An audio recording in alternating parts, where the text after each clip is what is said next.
Prime Minister Ishiba Shigeru has touched down near Washington ahead of his summit with US President Donald Trump. The two are set to meet for the first time in person on Friday. Ishiba will be the second foreign leader to visit the White House since Trump's second term began. Before leaving Tokyo, he said he was looking forward to the talks.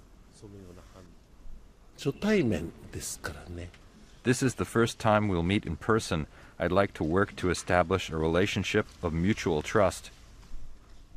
Ishiba will likely emphasize how Japan works with the US on issues like security and deterrence.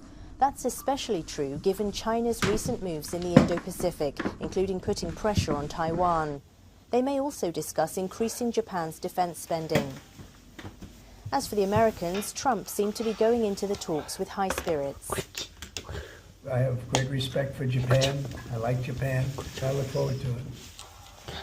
But it doesn't mean Tokyo is out of the woods. As Trump has repeatedly said, during every single day of the Trump administration, I will very simply put America first.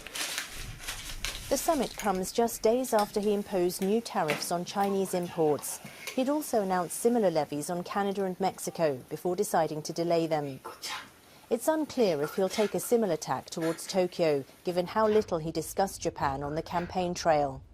The two leaders are expected to release a joint statement after the talks on Friday.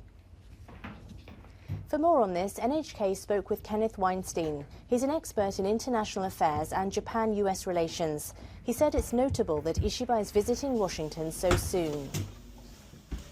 I think it's a very positive sign for the importance of Japan that the Prime Minister is here. The first leader is Prime Minister Netanyahu, but there is an ongoing war in the Middle East.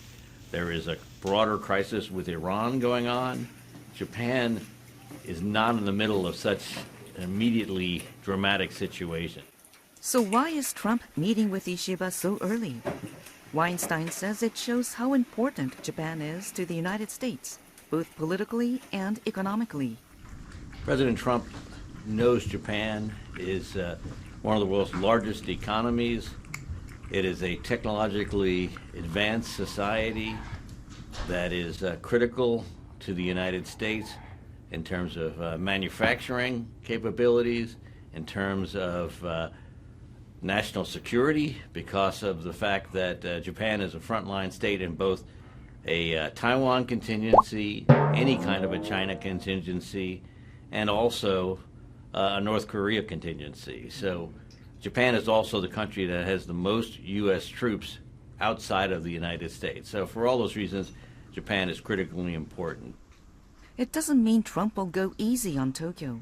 Weinstein says the U.S. is aware Japan increased its defense spending, but he's going to say we need to do more together, but we also need to do more individually, and particularly in the case of Japan, he'll ask for more defense spending beyond the 2% number. 3% is certainly a possibility. It could go beyond that. But the U.S. also has a lot to gain from its relationship with Japan. Tokyo is key to helping Washington counter Beijing in the Indo-Pacific.